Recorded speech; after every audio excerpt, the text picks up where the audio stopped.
Entonces, continuamos con el seminario, con el curso que estamos haciendo desde las 8 de la mañana. De antemano, te pedimos disculpas porque esta aula, el dirigente espírita y la moral, si es un poquitico extenso, si nos pasamos una horita, 45 minutos, por favor, ténganos paciencia.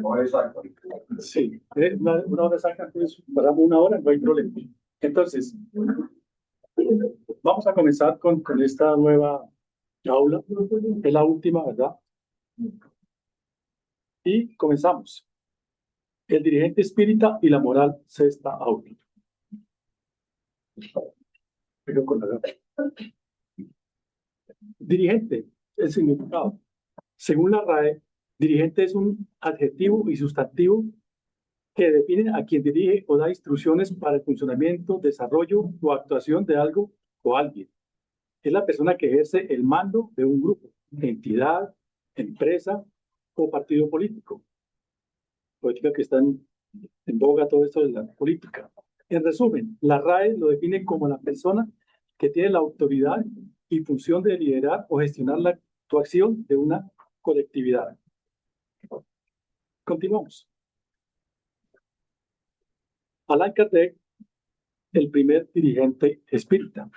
Yo lo acabo de decir ahorita, Allan Kardec fue el primer espírita conocido, ¿no?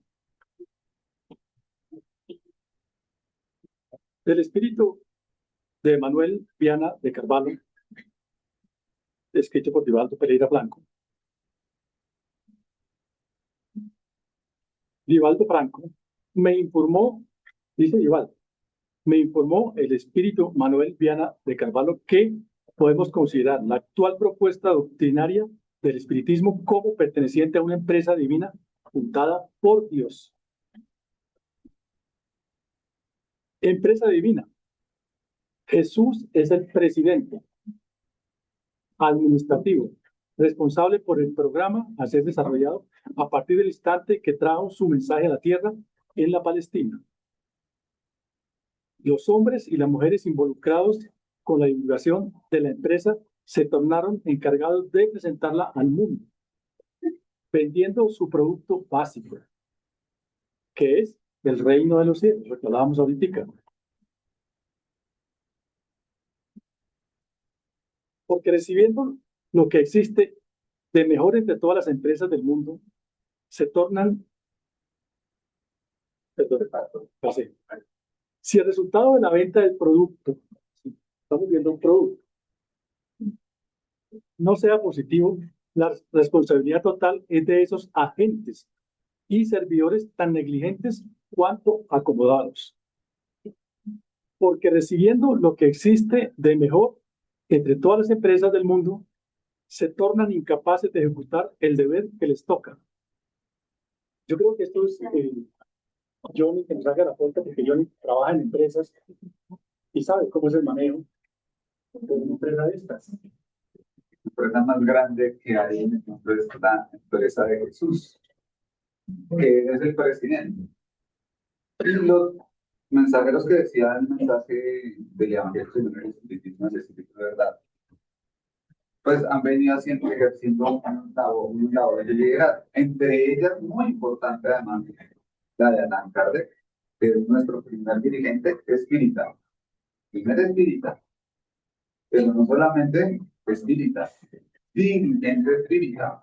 Esa es otra labor que nos compete hacer, porque es que nosotros a veces entramos en una labor de que yo vengo a la conferencia, siento y escucho, está bien.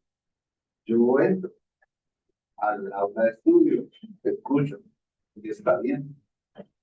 Pero yo creo que ya podemos empezar a dar esos pasos adelante, dar unos pasos adelante y empezar a decir, yo voy a dar la conferencia. Yo me siento con la capacidad para dar una conferencia. Yo me siento con la capacidad de explicar un evangelio. Yo me siento en la capacidad del día de la semana que estamos estudiando cualquier hora de la doctrina de explicar el tema que estemos hablando. Entonces, empezar a dar esos pasitos empiecen a mostrar que son muy diligentes.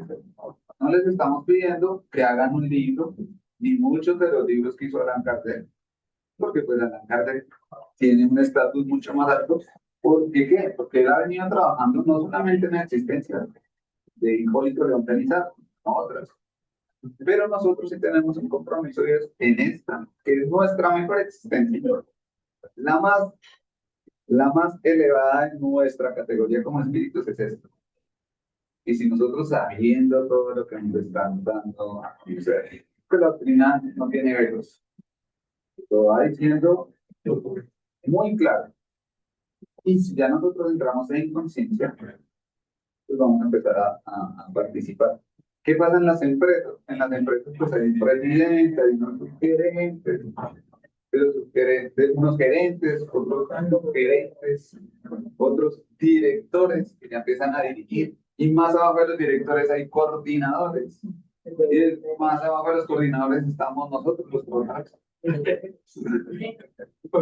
Los obreros. Pero pues nos queda un recorrido alto. Pero nosotros no nos podemos quedar en el eslabón más bajo. Por lo menos trabajar, porque pues si no vamos a trabajar terrible. Pero empezar a escalar esos eslabones. Vamos a coordinar un grupo, vamos a coordinar una tarea. Ya a medida que en la medida que va pasando el tiempo en nuestra función de la casa espírita, venga usted, ¿por qué no? Usted como que, ¿qué profesión tiene? No, yo soy un buen albañil. Entonces, ¿qué le interesaría a usted integrar en el equipo de la casa espírita? ¿Le gustaría aportar en la parte doctrinaria? Yo veo en usted, porque eso lo hace mi vida, yo veo en usted una persona que tiene las capacidades de discernir fácilmente los mensajes que presenta el libro de los espíritus. Haga parte del departamento doctrinario, de manera que en los aportes del estudio usted esté liderando.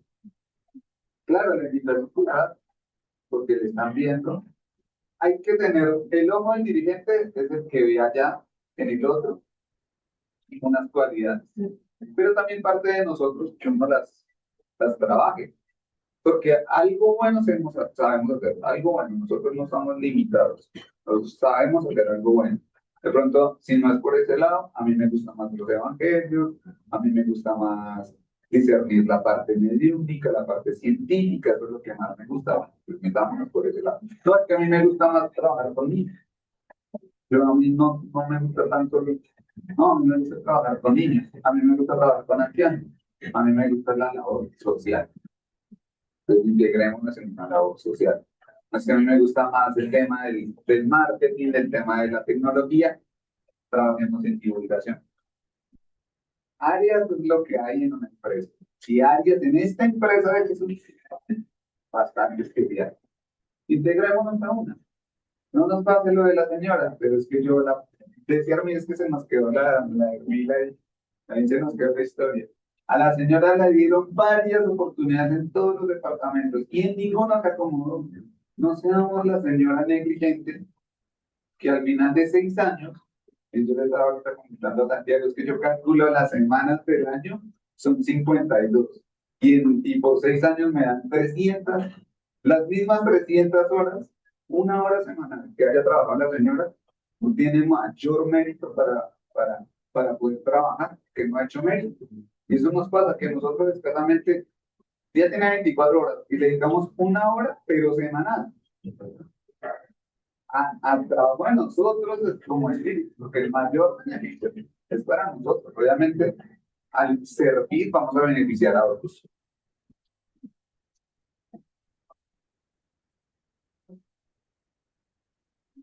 Momentos de salud de Juana, de Estefana, les mostraré los mensajes.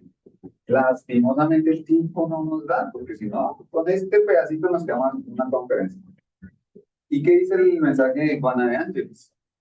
El éxito de un emprendimiento depende, por cierto, del empeño, que lo resaltamos, del empeño que alguien aplica en su ejecución. Es que sí, a ti te pueden estar invitando al trabajo, pero eso depende de nosotros, del empeño. Sin embargo, el proyecto, la programación y el método de trabajo son indispensables para hacer el intento y concretarlo. La idea pura y simple necesita una indumentaria para expresarse. Y la forma como se le presenta es responsable de las conquistas que produce. Por lo menos ya estamos con la motivación, pero no nos quedemos con la motivación. Empecemos ya a ejecutar, que es lo que nos invita a Panadería. Sí, eso es importante. Y acá, en el centro espírita, ya existe. Y en todos los centros espíritas, el proyecto, ya lo hay, ¿cierto? La programación. Ya vimos hoy, por ejemplo, la programación de la charla, los evangelios, la tarea de los sábados, que está ya puesta, la programación de todo el año. Y el método de cómo trabajar, de cómo ejecutar las cosas. Ya están las tres bases fundamentales en el centro espírita. Lo que decía yo, en dónde podemos ubicarnos, el dirigente en dónde nos puede ubicar a la persona que quiera hacer, que quiera, ¿cierto? Porque acá no se impone. Sabemos que tenemos que hacer las cosas, que debemos hacer las cosas, lo que digamos anterior, la charla anterior, y lo que debemos. Entonces, el otro está, porque ya está todo montado. Porque esta empresa que el Maestro Jesús montó, no fue al azar, no fue que hagamos esto y nos resulta. ¿Cuántos milenios de programación del Maestro Jesús junto con sus asistentes? Muchos. Para que de pronto lo votemos por la urna, por no hacer las cosas. Perdón, no hacer las cosas como se ven.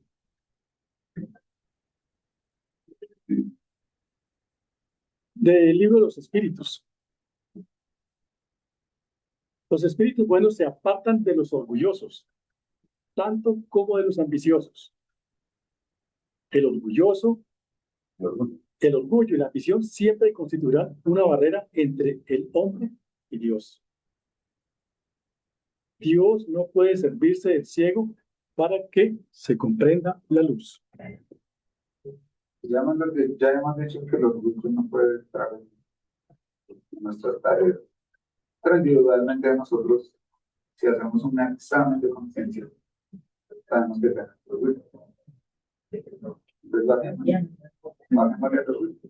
bajémosle y tratemos de sofocarlo y eliminarlo, contrarrestándolo con humildad.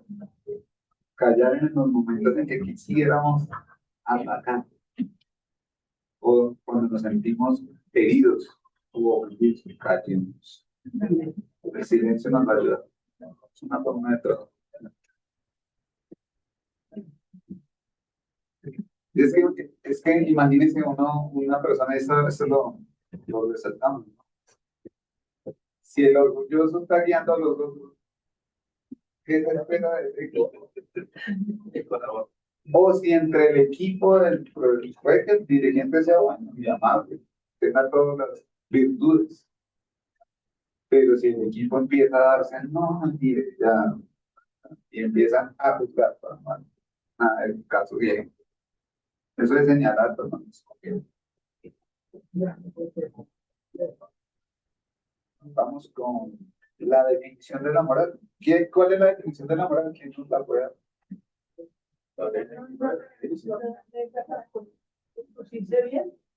Exacto. Mantica, ¿le puedo volver a decir? Ajá. La moral es la regla para conducirse bien. Es decir, y a mí me gusta esta parte, para distinguir el bien del mal.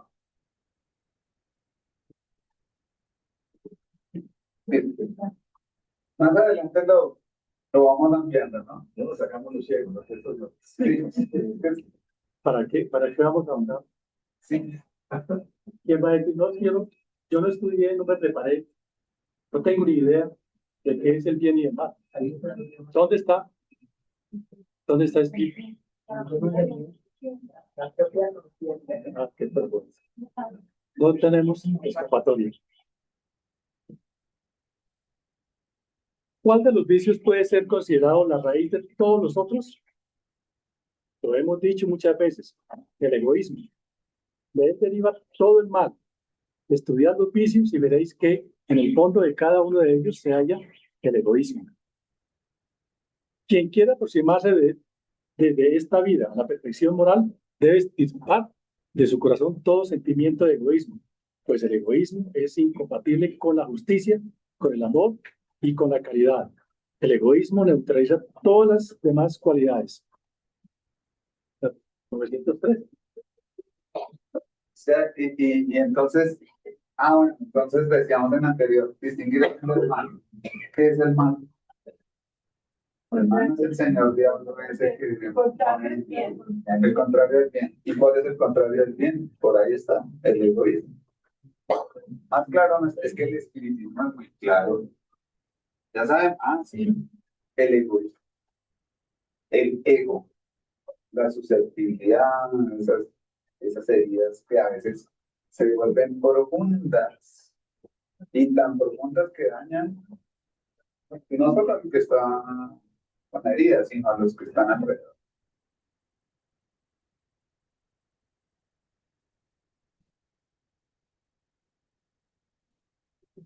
¿Qué señales dan a conocer en un hombre el progreso real que ha de elevar su espíritu en la jerarquía espiritista? Esta pregunta tiene a colación con lo anterior, porque si sabemos qué es el bien, qué es el mal, pues, ¿qué debemos hacer para hacer el bien, no? No, pues, evitar el mal es evidente, pero ¿qué hacemos para elevarnos? El espíritu prueba su elevación cuando todos los actos de su vida corporal son la práctica de la ley de Dios y cuando anticipadamente comprende la vida espiritual. ¿Cuál es la ley de Dios? Tampoco la conozco, ¿cierto? No me queda tiempo de leer. ¿Y dónde está escrita? ¿Dónde la puedo encontrar yo? A la ley de Dios. Y tenemos nuestra conciencia qué es el bien y qué es el mal. Entonces, recordemos que Jesús, lo repetimos, todas sus labores acá en la tierra, sus enseñanzas y desde el mundo espiritual, con todos sus apóstoles, sus discípulos, todos los enviados, ¿qué nos vienen a enseñar a nosotros? ¿Cómo hacer dinero? ¿Cómo hacer las mejores conquistas amorosas a nivel físico? ¿Cómo crecer intelectualmente? Sí. Pero lo más importante, ¿cómo crecer moralmente? ¿Por qué? Tenemos que comprender que nosotros somos acá momentáneos en esta vida. Y lo que dice John es cierto. Esta vida que tenemos, esta encarnación que tenemos, es lo mejor, de lo mejorcito que tenemos. Hay muchas, porque ya veces como fueron las anteriores. ¿Y a qué aspiramos en la próxima? A tener una mejor. De pronto, con menos sufrimientos, con menos dolores, con menos angustias, menos problemas, que los seguiremos teniendo, pero de pronto menos, sí, hacemos los méritos con el trabajo.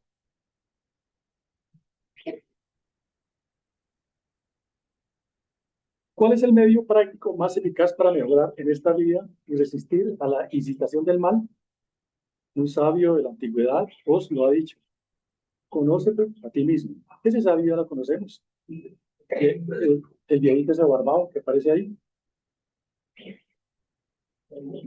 El conocimiento de sí mismo es, por consiguiente, la clave del mejoramiento individual. Así pues, quien tenga la firme determinación de mejorar, explore su conciencia a fin de arrancar de ella las malas inclinaciones, del mismo modo que arranca las malas hierbas de su jardín.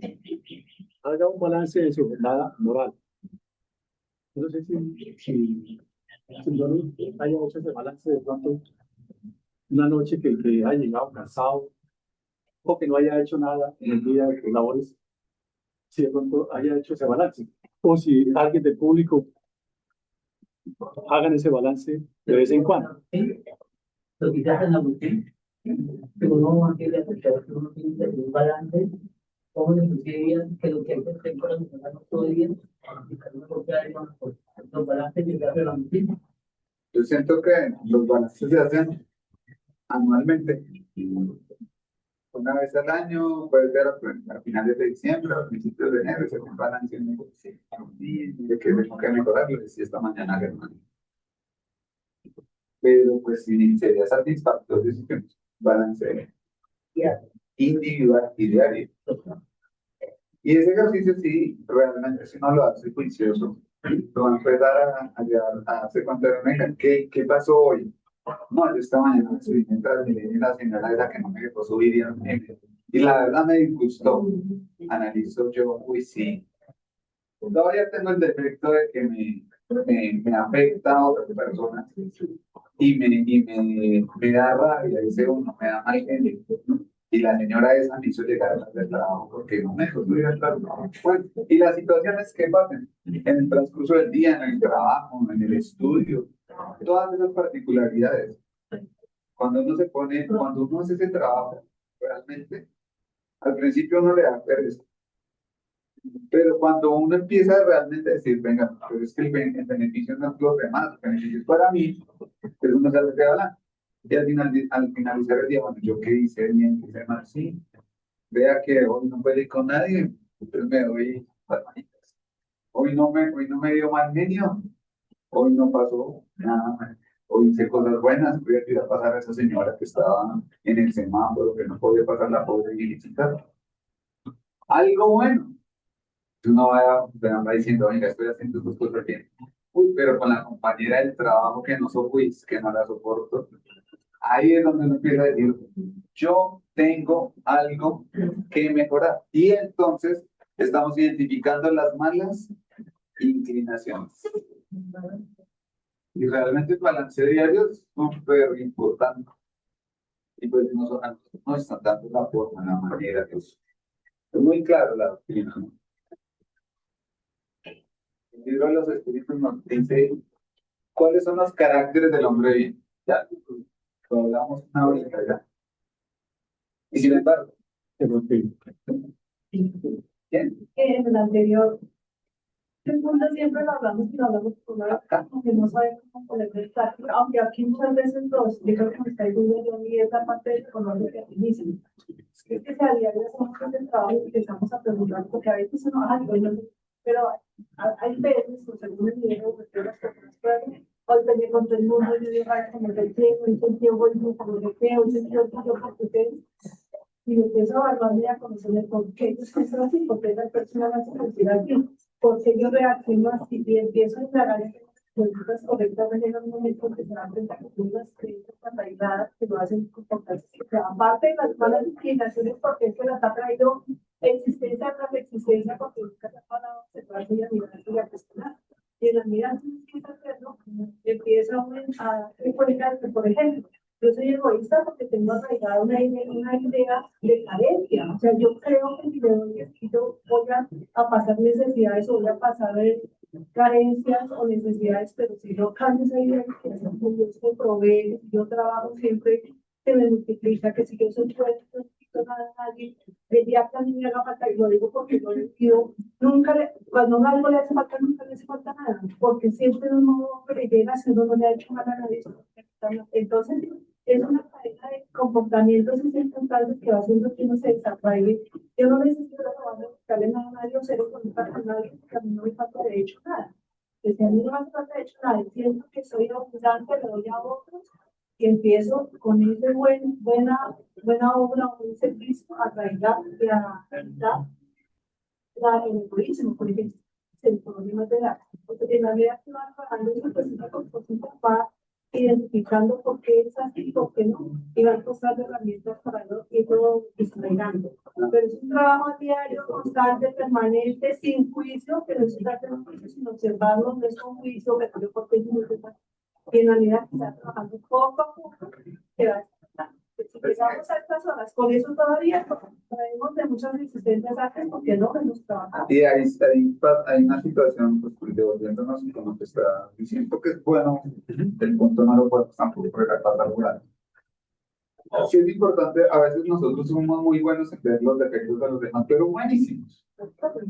Entonces, a veces uno dice, uno va viendo en el transcurrir del día y uno le detecta el error y el defecto a la persona, pero de inmediato. No tiene que analizarlo al final del día. Tú lo haces de inmediato. Entonces, ahí es donde uno debería parar y hacer un poquito de conciencia, decir, sí, esta persona tiene ese defecto, pero será que yo también lo tengo. Y si más bien, porque ahí es donde la moral empieza a dar transformación, y si yo le hago saber de una buena manera que ese defecto lo supero, si no lo tengo. Pero si yo lo tengo, entonces lo único que yo voy a decir es, así deben mirarme los demás. Así de bonito, ¿no? Así me deben ver a mí. Y eso ya es mejorar. Yo personalmente, con la Hugo me hacía la pregunta, pues yo personalmente sí en algún momento, al principio dicen que un hábito puede convertirse en hábito después de 18 y 19 días. De eso dicen algunos. Es 21. Bueno, cambian los días. Yo sí hice un ejercicio y sí hice una bitácora personal de bueno, ¿qué hice hoy? Y ya estaba así, pero en una hojita. Y lo hice por bastante tiempo. Y al final, pues, si quieren replicarlo, pues ya cada quien si lo quiere hacer.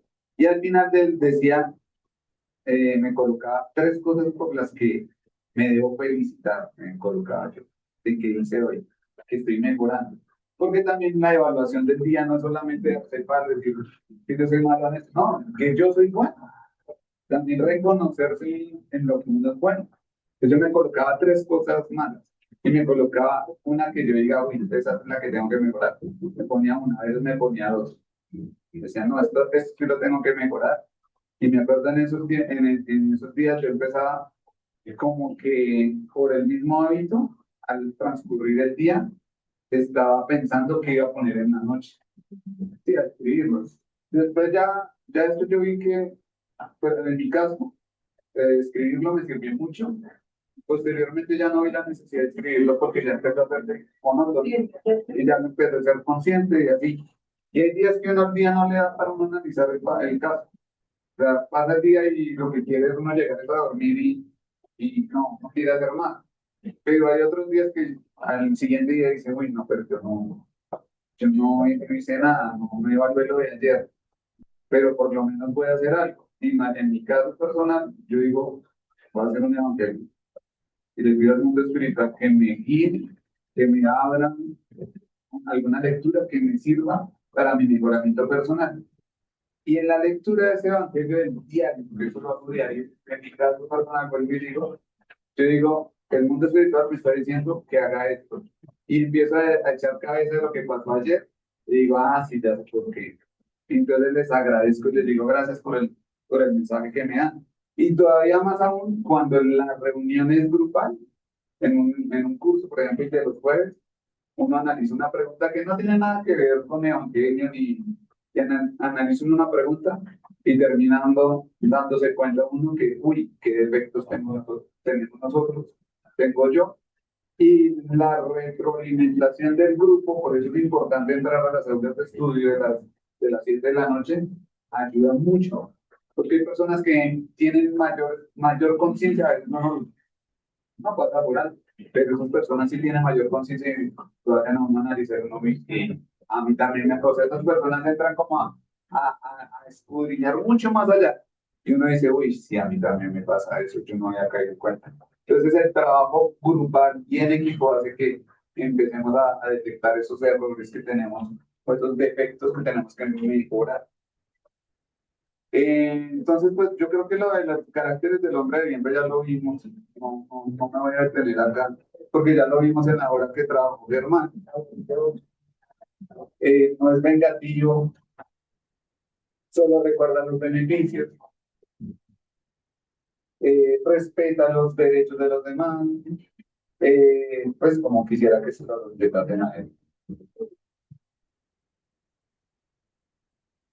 Bueno, el capítulo 11, las agresiones.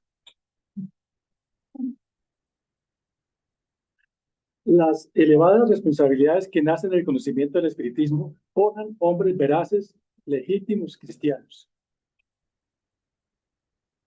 En ellos no hay lugar para la coexistencia pacífica del error con la rectitud, de la mentira con la verdad, de la simulación con la honestidad, de la lealtad con la hipocresía, de la maledicencia con la piedad fraternal, de la ira con el amor.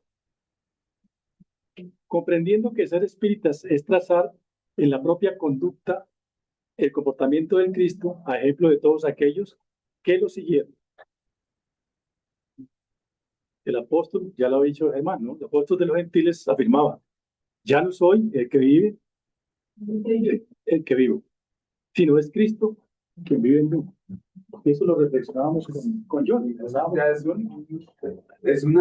llegar a, o sea, el día que nosotros lleguemos a decir esto, es porque ya nosotros llegamos a un mundo de conciencia, de interiorización de nuestro conocimiento, de conocernos a nosotros mismos, que pues hay que leer todas las, digo yo, hay que leer todas las cosas de Pablo de Tarso, Pablo de Esteban, un ejemplo, que uno dice, ¿cómo es que una persona que perseguía a los cristianos, que dio muerte a Esteban, termina esa transformación total?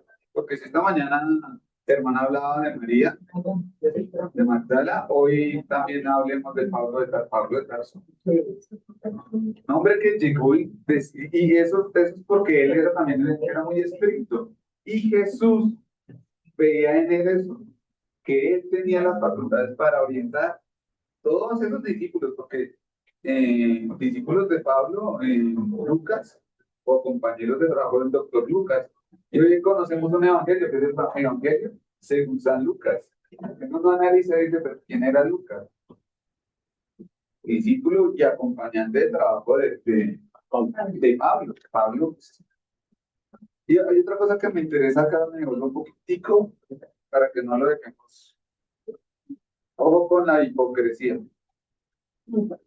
Porque la hipocresía eso nos vuelve a nosotros, yo le decía a Hugo, somos unos fariseos. Somos fariseos, ¿sabes? La hipocresía nos daña. Somos unos fariseos como en los tiempos de Jesús. Y Jesús por eso los desenmascaraba. Y a veces no es porque nosotros tengamos que desenmascarar a nadie, desenmascarémonos nosotros mismos.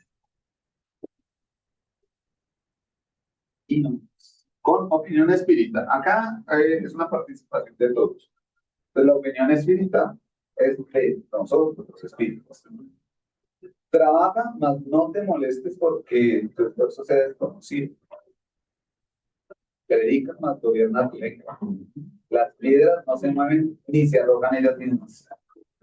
Ahí le pongo para que ponga esto en un debate.